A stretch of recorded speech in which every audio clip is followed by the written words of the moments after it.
Welcome back to the Mid-Year Mitch YouTube channel. In today's episode, we're working on the split window behind me, and we're fixing the gutters and the drip rails. We're going to replace them with some brand new ones, and I'm also going to show you how to make some rust repair that's very common whenever you have to replace these. So be sure to stick around. So we're back on this split window. I put new rockers in it. I also showed you guys how to adjust the doors to get them to fit the birdcage, specifically for coupes, but also for convertibles.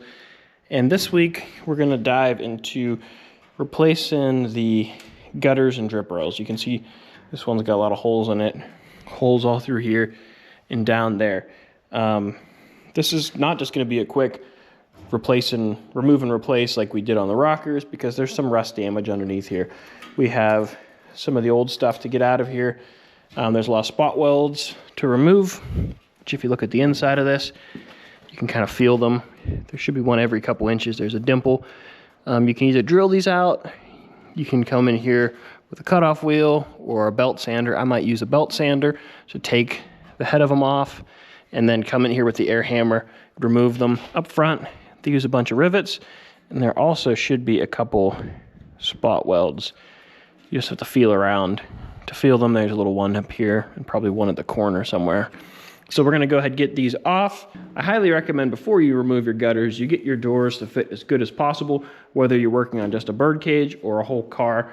Get your door to fit, because you want it to fit the opening, you want it to fit the roof, the quarter panel, the front end, all that stuff, but you also want it to fit the gutters. And you wanna use your original gutters as a template for how the door should fit.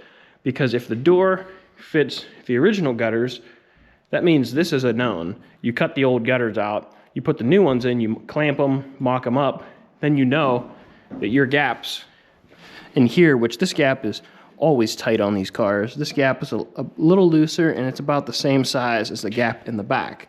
But this gives you a reference. If your door fits really well, you know what you have to do. But this one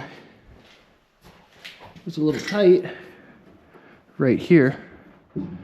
We either need to shim this door, or maybe this top actually needs to be bent a little bit, but you can see it's hitting right here. That's not what we want, but the top looks fine.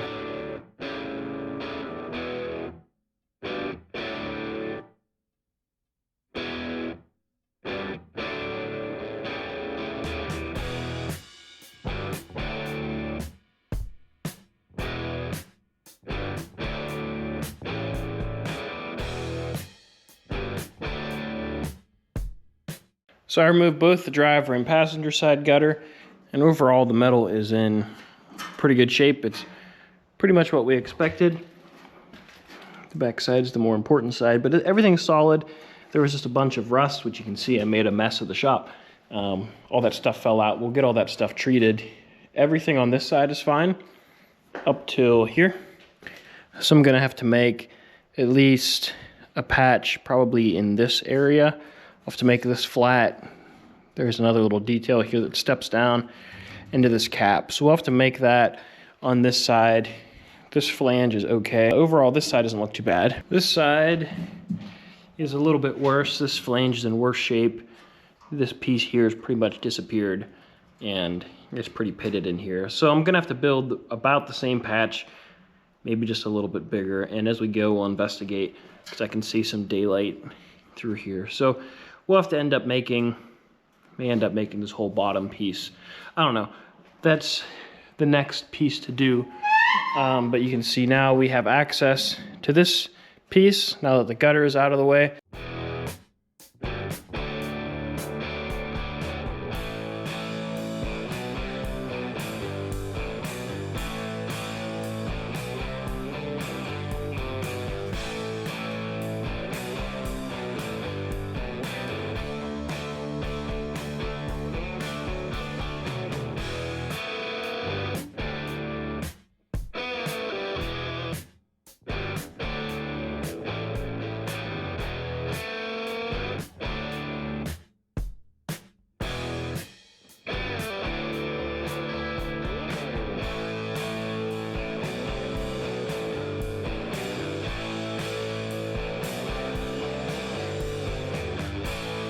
So a lot of people ask me how hard is it to replace gutters, And this ends up being the hardest spot. You end up having some extra little rust in here underneath the gutters. The actual gutter job isn't that hard. So we had to replace this. So I made a tape template of this. The nice thing about a tape template is you can mark all of your bends in it, and then you can flip it around and use it for the other side.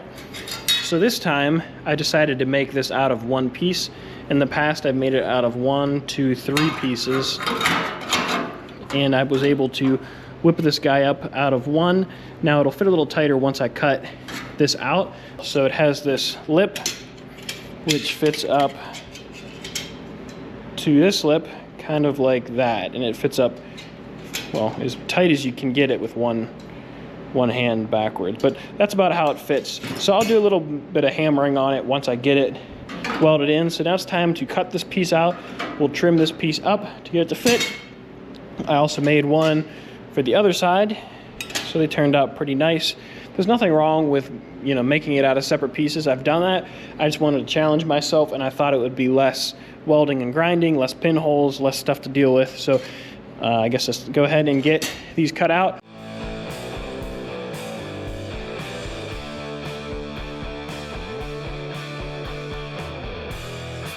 And I like to get my piece made before I cut the old one out, because in this case I used this piece to form this part of the fold over. It was a little challenging to do it on the bench, but I was able to clamp it here, tap it around a little bit, and you can really compare it to get this piece as close as you can. And then I cut it out because, you know, you can only get it to fit so close because of all these different folds. They kind of overlap and stack. So I just cut it out carefully, and I slowly whittled the piece out, and it fits pretty good. I wanted to leave a couple gaps. I may end up shortening the bottom of this a little bit, so that way I can get some real penetration between this piece, and then the piece below it, just to fill all that in to make it really strong.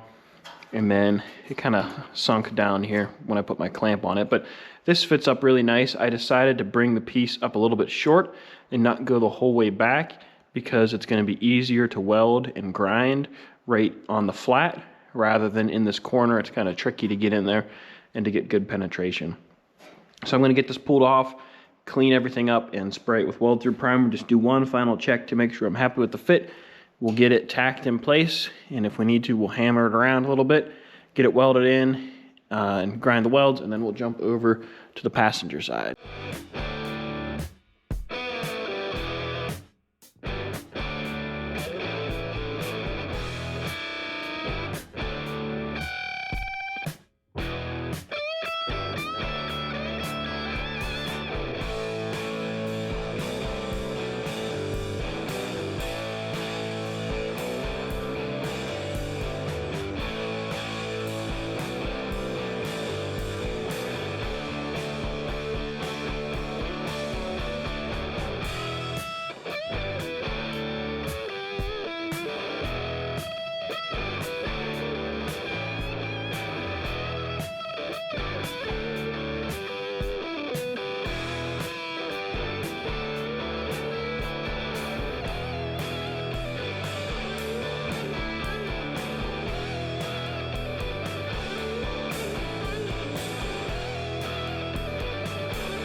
So I have the driver's side finished up, and this little triangle piece fits really nice in here. That's the most important part. And now we need to mock up the gutter going in here, because there will be some minor changes we need to make. So this side turned out nice. I had a lot of little patches to make. I made this piece that's spliced in here. I had to make this little tab that came up into here, and then I made this little square here. I didn't film that. It just took a few minutes.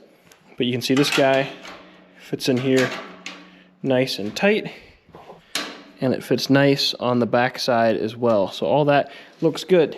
Now, I know from experience that it's good to get these put in place first, get this shoulder up against this, and make sure this tab is aligned parallel with the roof. You don't want this, you know, jogging like this or like this, because this tab lines up with the gutter. So what I'm going to do is screw these in place where I'm happy with them, and then we can go and get the gutter. The gutter fits like that, and I know from experience that this is too long. You can see that this edge is rubbing on this, so I need to take about 1/4 inch off, and that's without measuring. That's just at eyeball. I need to take a 1/4 inch off of there, and normally they fit a little wide. I don't know if you can see that in here. You can see all the gray metal here. What I like to do sometimes is I put this in my stretcher and I'll stretch it to get this radius to fit the car better. And what that'll do is that'll suck this up further, and that'll give us more clearance up here. Most likely it's going to be almost touching, and what we want to do is pull that away a little bit. So those are the first modifications that we need to make.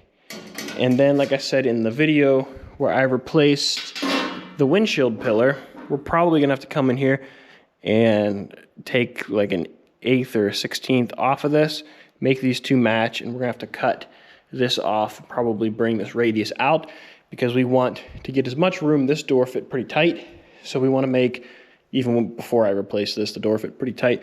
So we're gonna try to make a little bit of room in here, and I may even take a grinder and make all of these match up. From the factory, they didn't really do that, just to give me a little wiggle room. We'll do that on both sides.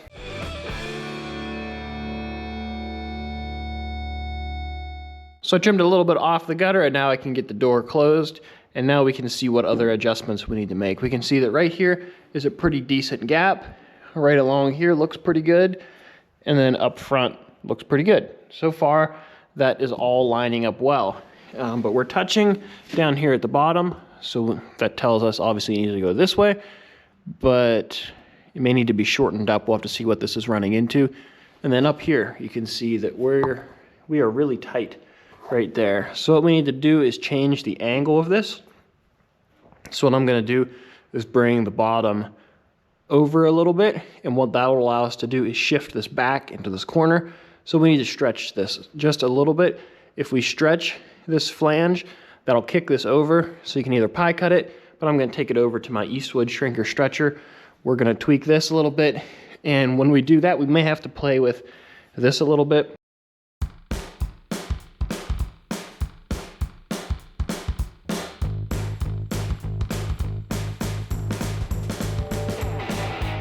So spent some time working on this corner, and now the gap here and here is about the same as there. You can see we opened that up a little bit, and if I just take my tool and put this to where this needs to be, about here, you can see we have a pretty uniform gap the whole way around. That's what you want to see. So what I did is I took out some of the panel mismatch that took place whenever they welded this piece and this piece together. There's a little flange like this sticking out all along here. I ground that away, which let this piece slip over a little bit. I stretched this with my stretcher, which is kind of hard to get in based on the shape, but that brought it over. And then I took my soft plastic shaping hammer and I just touched in this area. I had it clamped in place, and what that allowed me to do was push this gutter to fit the contour of the birdcage and open this up just a little bit. We didn't need to buy a lot, but what we bought basically doubled our opening. So this one is good. I like how this fits. Now we could drill some holes and cleco this in place, because it's just kind of hard to hold in place. You can't really clamp it easily and have the door open and close.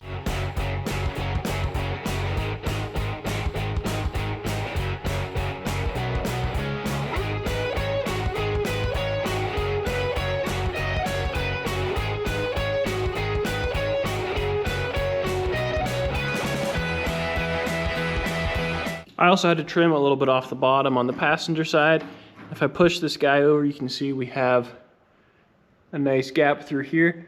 Once again, it's a little tight in this corner, not as bad as the driver's side. The top all looks good.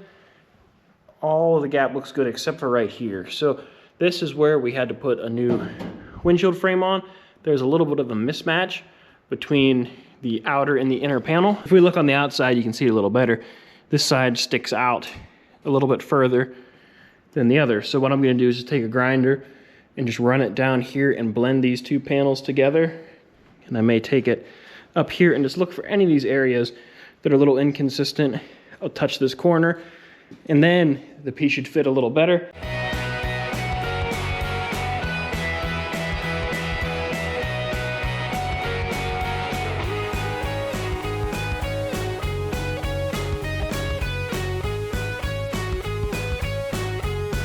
I did some refining on the passenger side and it fits really well. I did have to do some trimming in this front section here. So I took out, like I cut off wheels width pretty much the whole way along here because we were a little close in the front. That shifted it forward, and I just kind of touched everything up along here just to make sure that we were fully seated and there wasn't anything sticking out. I took a grinder and just cleaned that surface up, and then I took off again, like I cut off wheels width here, because I find if you don't, it gets tight in this corner. When I did that, the whole piece went back and it fit nice. Now, you may have to do some tuning up on stuff, like this piece sticks out past the pillar, so I just need to cut that off a little bit and maybe bend this flange just a little bit. And also this, there's like a little step here, so I'll just take this and make this relief a little deeper to allow this piece to stick up and they'll be flush. Then I'll just weld these together. I'm not exactly sure how they originally attached them.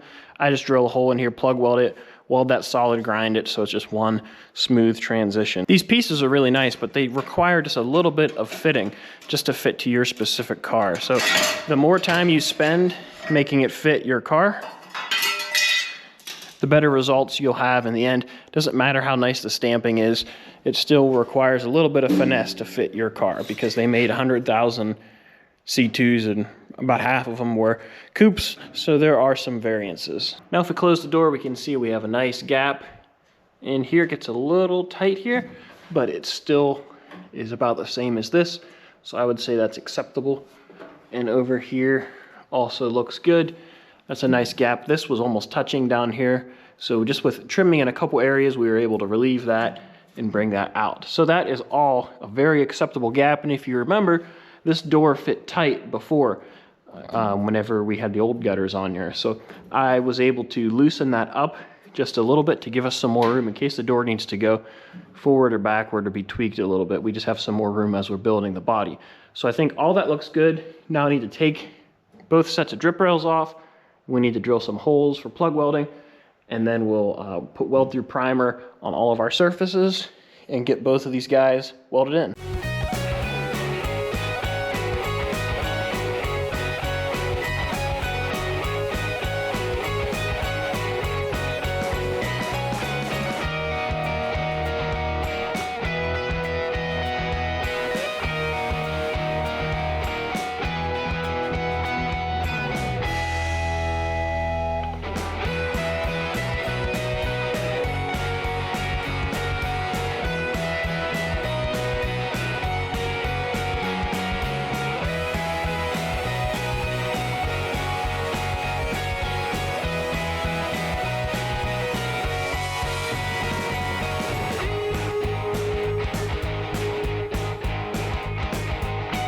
I drilled the holes in my gutter and drip rail, and I plug welded them in. I also put weld through primer in between them, and I didn't grind any of them yet, and some of them are still a little ugly.